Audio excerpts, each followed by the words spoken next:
நிறைவாழ்வு AG சபை வழங்கும் morning மன்னாவிற்கு உங்களை அன்போடு வரவேற்கிறோம். கர்த்தருடைய பரிசுத்த நாமம் மகிமைப்படுவதாக. இந்த நாளில் உங்களை சந்திப்பதிலே மிகுந்த சந்தோஷம். எனக்கு அன்பான தேவ பிள்ளைகளே, இயேசு கிறிஸ்துவை ஏற்றுக்கொள்வதற்கு முன்பதாக நீங்கள் எப்படி வாழ்ந்து கொண்டிருந்தீர்கள்? இன்றைக்கு நீங்கள் எப்படி இருக்கிறீர்கள்? இன்றைக்கு இந்த நாள் எப்படிப்பட்ட நாளாக இருக்க வேண்டும் என்றால், நம்மை நாமே ஆராய்ந்து பார்க்கிற நாளாக இருக்க வேண்டும். நம்முடைய வாழ்க்கையில மாற்றங்கள் வந்திருக்குதா? நீங்க மாற்றப்பட்டிருக்கீங்களா?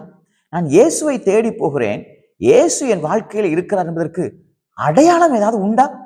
நான் ஒரு வசனத்தை வாசிக்கிறேன் பாருங்கள். கொலோசியருக்கு எழுதின புத்தகம் 3ஆம் அதிகாரம் 13வது வார்த்தை இப்படியாக சொல்லுவது, ஒருவர் தாங்கி ஒருவர் பேரில் ஒருவனுக்கு குறைபாடு உண்டானால் கிறிஸ்து உங்களுக்கு மன்னித்தது போல ஒருவருக்கொருவர் மன்னியுங்கள். எனக்கு அன்பான தேவ பிள்ளைகளே, அந்த மன்னிக்கக்கூடிய இருதயம் உங்களிடத்திலே காணப்படுகிறதா? ஒரு வருடத்துல உங்களுக்கு குறைகள் இருக்குமே, ஆனால் ஆண்டவரே இவங்க எனக்கு இப்படி பண்ணிட்டாங்க, எனக்கு விரோதமான காரியத்தை இப்படி பண்ணிட்டாங்க, நான் அவங்கள மனதார மன்னிக்கிறேன் என்று சொல்லி அந்த மன்னிக்கக்கூடிய இருதயம் உங்களிடத்திலே காணப்படுகிறதா? இப்படி சில பேர் வச்சுட்டு இருப்பாங்க, இவன் எனக்கு இப்படி பண்ணிட்டான், இவன் எனக்கு இப்படி பண்ணிட்டா, இவளை நான் பழி வாங்காம விட மாட்டேன், இவளுக்கு பதில் செய்யாம விடவே மாட்டேன்னு சொல்லி நீங்கள் மன்னிப்பு கொடுக்காமல் அதை உங்கள் இருதயத்திலிருந்து இந்த கசப்புகளை எடுத்து விடாமல் இருப்பில்லையானால் நீங்கள் உண்மையாகவே தேவனுடைய பிள்ளைகள் அல்ல. எனக்கு அன்பான தேவ பிள்ளைகளே, கொலோசியர் பட்டணத்துக்கு பவுல் இப்படியாக சொல்லுகிறார், நீங்கள் ஒருவருக்கொருவர் ஒருவர் பேரில் ஒருவருக்கு குறை உண்டானால் கிறிஸ்து எப்படி உங்க பாவத்தை மன்னிச்சார்? எப்படி தப்புலாம் நீங்க பண்ணீங்க? நீங்க பண்ண தப்புக்கெல்லாம் உங்களெல்லாம் சாகடிச்சிருக்கணும். என்னையும் சேர்த்து சொல்றேன், நம்ம செஞ்ச தவறுகளுக்கெல்லாம் நாம் செத்து போயிருக்கணும். தண்டனை அதுதான் தண்டனையா இருந்திருக்கணும்.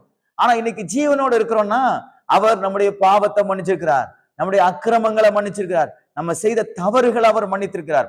அப்போ நான் செய்த தவறுகளை தேவன் மன்னிக்க வேண்டும், ஆனால் எனக்கு விரோதமாக மனிதர்கள் செய்கிற தவறுகளை நான் மன்னிப்பது இல்லை, அவர்களுக்கு நான் பழிக்கு பழி வாங்குவேன் என்று நீங்கள் சொல்வீர்களேயானால் கர்த்தர் இன்றைக்கு உங்களோட பேசுகிறார். கர்த்தருடைய வார்த்தை உங்களுக்கு நேராக கடந்து வருகிறது. மன்னியுங்கள். அந்த மன்னிக்கக்கூடிய இருதயத்தை தேவனிடத்திலிருந்து பெற்றுக்கொள்ளுங்கள். எனக்கு அன்பான தேவ பிள்ளைகளே, கொலோசியர் பட்டணத்துல அப்படிப்பட்ட ஒரு காரியம் இருந்தது. இன்றைக்கு உங்கள் இருதயத்துக்குள்ளே யாரையாலும் மன்னிக்காம இருக்கீங்களா? சில பேர் அம்மாவை மன்னிக்காம இருப்பாங்க, சில பேர் அப்பாவை மன்னிக்காம இருப்பாங்க.